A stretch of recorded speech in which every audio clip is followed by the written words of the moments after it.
Hello student, हम पढ़ रहे थे टेंस के बारे में। हम पिछली क्लासों में देख चुके हैं। टेंस के टाइप्स भी देख चुके हैं। फर्स्ट टेंस हमारा चल रहा था प्रेजेंट टेंस, वर्तमान काल। इसका first tense present indefinite tense हम पिछली क्लासों में देख चुके हैं।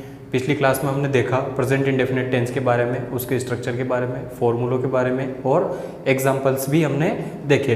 कुछ एग्जाम्पल मैंने आपको दिए थे, बाकी के एग्जाम्पल आपकी बुकों के अंदर दिए हुए हैं। आप बुक खोल के देखिएगा, टेंस के अकॉर्डिंग बहुत सारे एग्जाम्पल आपकी बुक्स में और वर्ब के बारे में आपको बताया हुआ है, तो आप एक बार अपनी बुकों को देखिए। सेकंड टेंस के बारे में हम बात करते हैं, present continuous tense. Present continuous tense क्या होता है? कंटिन्यूअस का मतलब होता है किसी भी कार्य का होने का पता चलना कि कोई कार्य हो रहा है, या फिर हम कहें कि कोई वर्क प्रोग्रेस में है तो कंटिन्यूअस टेंस होता है। और प्रेजेंट कंटिन्यूअस टेंस, इसकी हम पहचान कैसे करेंगे? अगर हिंदी में कोई वाक्य हो उसकी पहचान कैसे करेंगे? इंग्लिश में कोई सेंटेंस अगर दिया हुआ है तो उसकी पहचान हम कैसे करेंगे? तो इसके लिए कुछ वर्ड्स होते हैं, उनको हम लिखते हैं। जैसे कि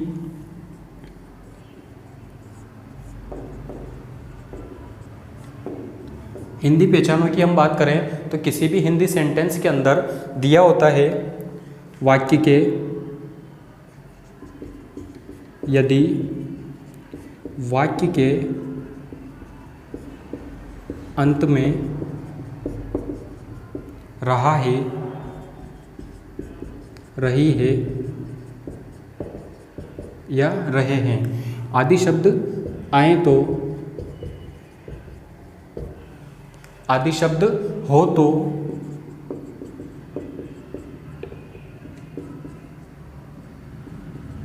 प्रेजेंट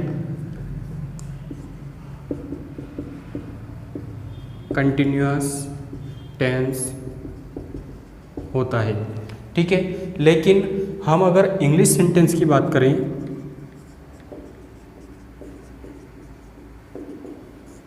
इंग्लिश सेंटेंस के अंदर कौन से ऐसे वर्ड आए कि हमें पता चल जाए कि वो कौन सा टेंस है, प्रेजेंट कंटिन्यूअस टेंस है? तो इंग्लिश सेंटेंस के अंदर जब भी कोई वर्ड आते हैं तो वो वर्ड होते हैं at this moment, now, now a dash, at this time, at this days, या this days, today, to night,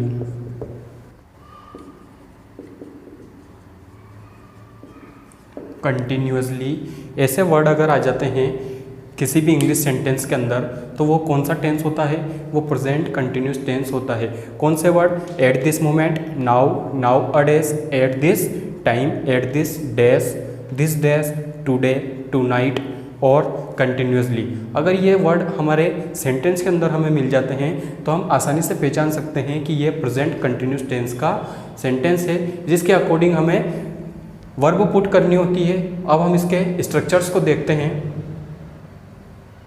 अब हम बात करते हैं फॉर्मूलों की कि प्रेजेंट कंटिन्यूअस टेंस के फॉर्मूले क्या होते हैं। तो फर्स्ट फॉर्मूले की हम बात करें, फर्स्ट सेंटेंस बनता है अफर्मेटिव। इसका फॉर्मूला हम देखें तो इसका फॉर्मूला क्या होगा? सब्जेक्ट आगे होगा, सब्जेक्ट प्लस वर्ब की, सॉरी, इसकी हेल्पिंग वर्ब हमें पहले पुट करनी है। हेल्पिंग वर्ब होती है is am are. Present continuous tense की हेल्पिंग वर्ब क्या होती है? प्रेजेंट कंटिन्यूअस टेंस की हेल्पिंग वर्ब होती है इज एम आर। फिर मेन वर्ब की फर्स्ट फॉर्म के साथ आईएनजी हमें लगाना है, मेन वर्ब के साथ आईएनजी हमें पुट करना है। उसके बाद ऑब्जेक्ट। ठीक है, तो ये होता है अफर्मेटिव सेंटेंस का फॉर्मूला। सब्जेक्ट, सब्जेक्ट के बाद is am are, is am are के बाद वर्ब की फर्स्ट फॉर्म के साथ आईएनजी प्लस ऑब्जेक्ट। ये बात आप हमेशा ध्यान रखिएगा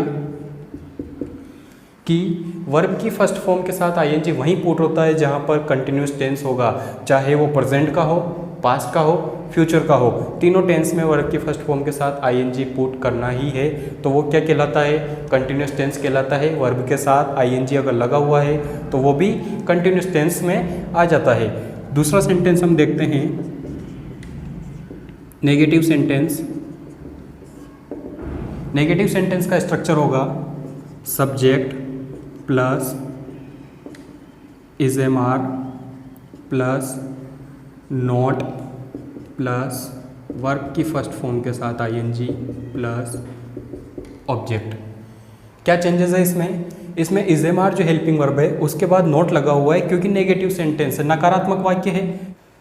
अफर्मेटिव सेंटेंस सकारात्मक वाक्य होता है जिसमें subject plus is am are plus verb की फर्स्ट फॉर्म के साथ आईएनजी प्लस ऑब्जेक्ट हमें पुट करना है। नेगेटिव सेंटेंस नकारात्मक वाक्य होता है जिसमें subject plus is am are plus not, is am are helping verb के बाद क्या लगाना है, नॉट का उपयोग करना है, प्लस वर्ब की फर्स्ट फॉर्म के साथ आईएनजी प्लस ऑब्जेक्ट। इसके बाद थर्ड सेंटेंस हम देखते हैं,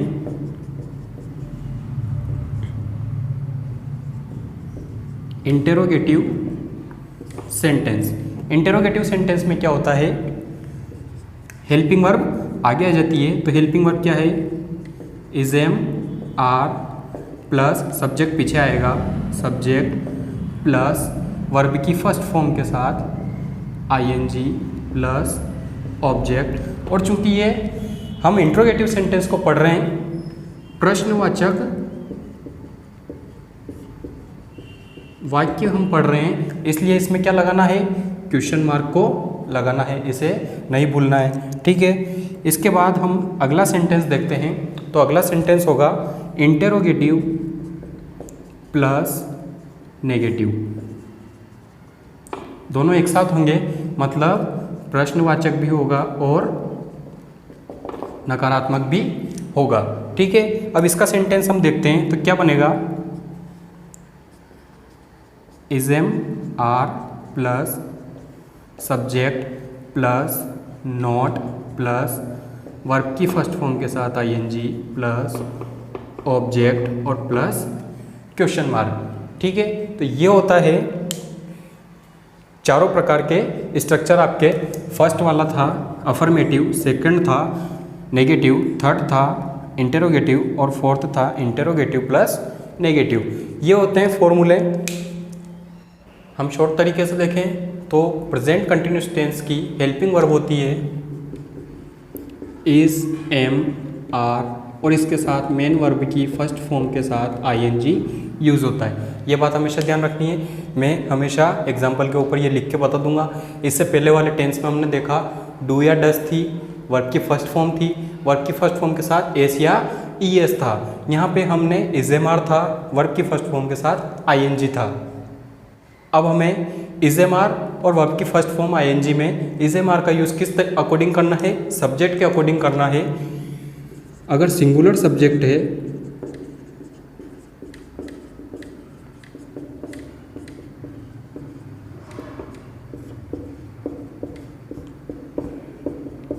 अगर सिंगुलर सब्जेक्ट है, एक वचन करता है, तो हमेशा इज का उपयोग करना है। और प्लूरल सब्जेक्ट है, मतलब बहुवचन करता है, तो हमेशा हमें किसका उपयोग करना है, आर का उपयोग हमें सेंटेंस के अकॉर्डिंग करना है। लेकिन एम का उपयोग कब होगा,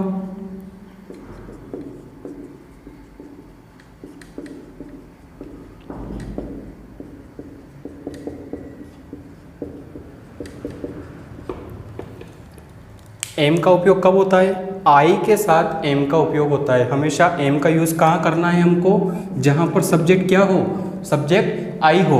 और अगर सिंगुलर हो तो फिर इस का उपयोग करना है, और प्लूरल हो तो आर का उपयोग हमें करना है।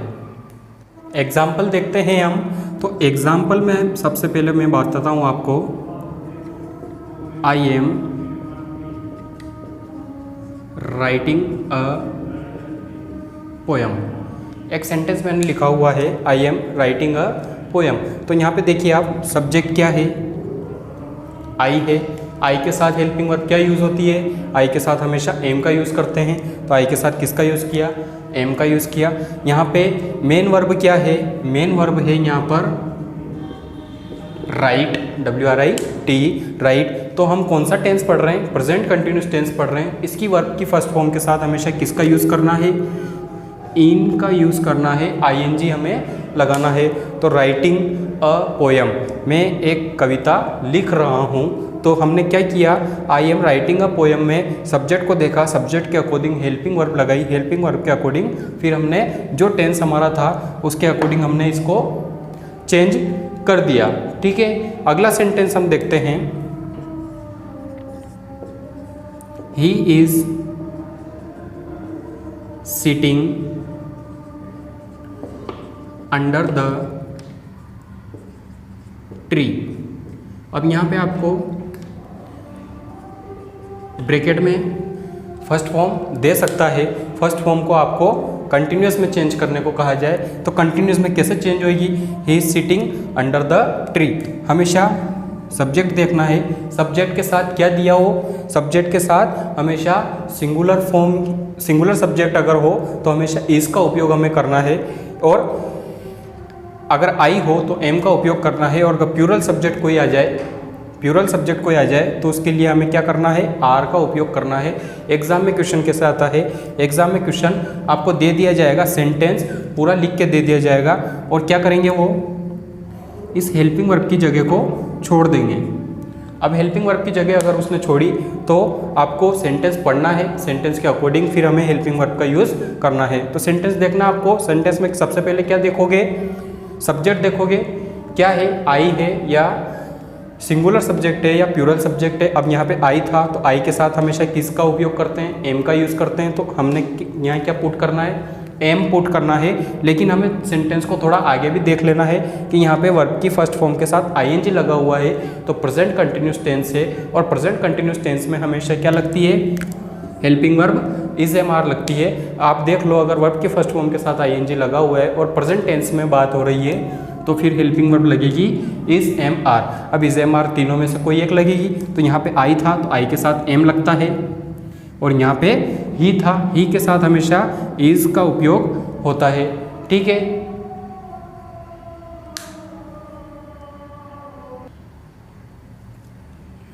दो एग्जाम्पल मैंने लिखे हुए हैं। Rakesh is fill in the blanks a book at this time, today we to Kota. इनकी वर्ब लिखी हुई है, आपको इन सेंटेंस को पढ़ना है, इनके अकॉर्डिंग इसमें वर्ब पुट करनी। और भी कई एग्जाम्पल आपकी बुक्स में है, अपनी बुक्स को देखिएगा, उनमें और भी बहुत सारे एग्जाम्पल आपको मिल जाएंगे इस टेंस के। तो आप वहाँ से अपनी प्रैक्टिस करते रहिए। और यहाँ के सारे जो नोट्स हैं ये आपको टेलीग्राम चैनल पर अवेलेबल हो जाएंगे, जिसकी लिंक डिस्क्रिप्शन में आपको मिल जाएगी।